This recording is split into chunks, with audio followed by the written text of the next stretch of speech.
morning was like any other. Coffee, emails, the quiet comfort of routine. I'd lived in this apartment for nearly 2 years. Every creak of the floorboards, every hum of the fridge was familiar. Or so I thought. But sometimes, change creeps in so slowly, you don't notice it until it's too late. That's when I saw it. A door. Right where there had never been one before. At first, I thought I was losing my mind. Maybe I'd just never noticed it. But the wall here had always been bare. My furniture used to sit right against it. Now, there it was, waiting. I pressed my hand against it. The wood was cold, almost damp. The frame didn't match the rest of the apartment. It looked older, rotting in places, like it had been pulled from somewhere else entirely. I knocked once. The sound was hollow but deep, as if there was far more than just a room beyond it. The knob was ice cold. My skin prickled as I turned it, half expecting it to be locked.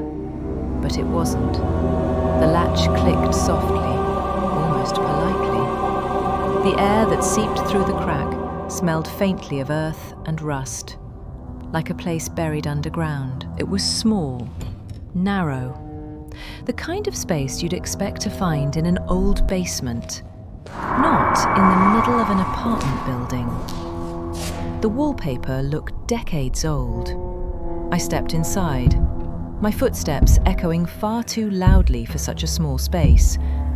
And that's when I realized the echo didn't match my steps. Something moved. Not in front of me, but along the wall. A shadow, too tall, too thin. It shifted when I didn't. And in the corner of the room, I thought I saw a hand, pale, motionless, waiting.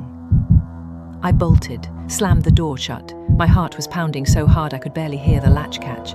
I told myself it was just my imagination, just an empty room. But when I went back later, the door was gone. That night, I couldn't sleep. Every so often, I thought I saw movement in the hallway through the crack under my door. A flicker of light, a shifting shadow. At one point, I swore I heard the faint creak of that same doorknob turning. I set up a camera that night, just in case. In the footage, you can hear them. Footsteps, slow, heavy. But no one ever appears in the frame. Just the sound, getting closer. By morning, I almost convinced myself it had all been a dream. Until I saw it again. The door, back in its place, waiting for me to try again. This time, I stepped inside quickly. The air was colder, still. And the silence felt thicker. Like the whole room was holding its breath.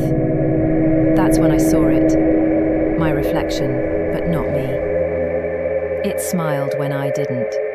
It took one step forward, and the sound of its footstep echoed right behind me. I didn't know what else to do. My legs carried me back to my room before I could think. I slammed the door and buried myself under the blanket, the only place that ever felt safe. But the memory of that reflection burned in my mind. I kept replaying it, searching for an explanation that never came. Somewhere between the pounding of my heart, my thoughts faded, and I fell asleep. When I wake up, it's already dark outside. I checked the footage. I wish I hadn't. It had been there all night, standing in the doorway, watching me. And then came the knocking, slow, patient, as if it knew I was listening, as if it knew I wouldn't open it this time. Inside, there was a single note.